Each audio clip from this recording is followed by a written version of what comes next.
Mardi de la 4e semaine du temps de Carême.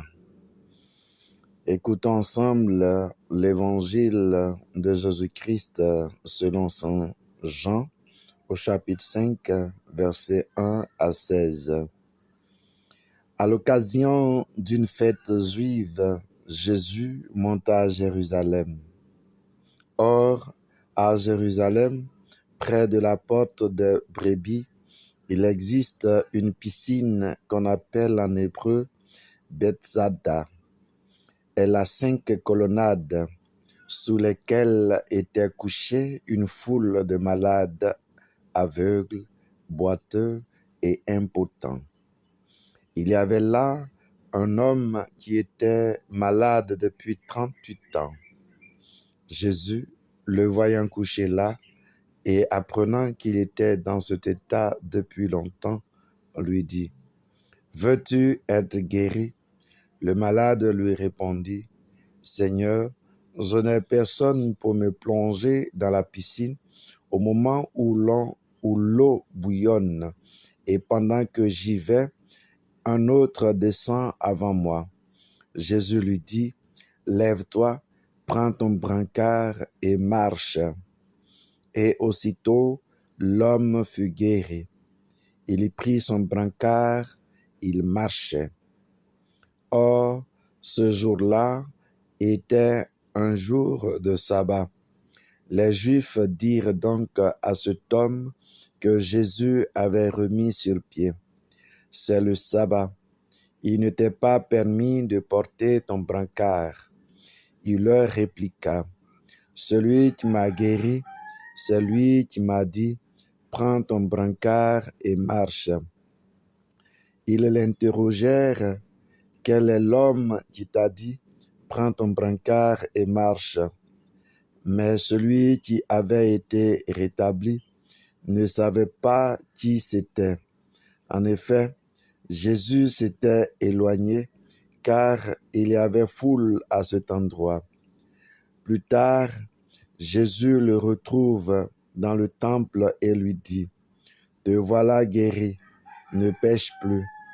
Il pourrait arriver quelque chose de pire. » L'homme partit annoncer aux Juifs que c'était Jésus qui l'avait guéri, et ceux-ci persécutaient Jésus parce qu'il avait fait cela le jour du sabbat. Acclamons la parole de Dieu. Louange à toi, Seigneur Jésus. Chers frères et sœurs, la partie de l'évangile que nous venons d'écouter nous présente plusieurs tableaux. Nous prenons notre pinceau pour peindre 2 parmi tant de tableaux. Nous retenons l'homme qui était malade pendant plusieurs années, 38 ans.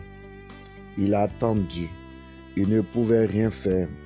Il a fallu l'arrivée de Jésus pour que cet homme qui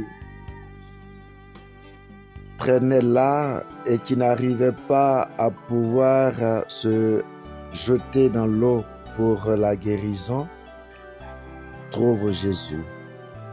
Et sans se jeter à l'eau, Jésus va lui donner la guérison.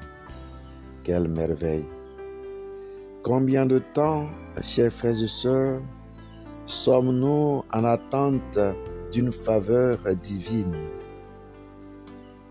Avons-nous réellement rencontré Jésus pour avoir le bonheur que nous espérons? Avons-nous réellement rencontré la lumière du Christ qui est toujours là pour nous éclairer? Combien de fois aussi reconnaissons-nous être guéris, être bénis par Dieu pour une prière que nous avons portée vers lui? Il est là, toujours avec nous, à nos côtés, pour nous guérir, pour nous donner le bonheur. Le deuxième tableau, l'homme guéri va dans le temple pour rendre grâce à Dieu, pour témoigner aux yeux des hommes qu'il est guéri et qu'il se sent bien, qu'il a eu la faveur de Dieu. Combien de fois avons-nous ce courage de retourner à l'église, de retourner vers l'homme de Dieu pour rendre grâce au Seigneur pour le bien reçu dans notre vie? Souvent, quand nous n'avons pas de travail, nous faisons des promesses. Seigneur, quand je vais travailler, je vais payer ma dîme. Quand je vais travailler, je vais faire telle ou telle offrande. Malheureusement, nous n'arrivons pas à retourner vers le Seigneur pour lui dire merci, pour poser cet acte d'action de grâce. Aujourd'hui, frères et sœurs, le temps nous est donné pour nous souvenir que nous devons être patients et le jour où le Christ nous rencontre véritablement, il nous donne la solution à nos difficultés. Nous devons à notre tour être reconnaissants à cet acte que Dieu pose chaque jour à notre faveur. Disons-lui merci pour cette parole que nous venons d'écouter, pour le souffle de vie qu'il nous donne, et confions-lui nos difficultés, nos états d'âme, nos sentiments, nos émotions, pour que lui, qui surpasse toutes choses, vienne nous combler de ses faveurs et nous donner la grâce de le découvrir en toute vérité pour sa plus grande gloire et pour notre salut. Le Seigneur est là.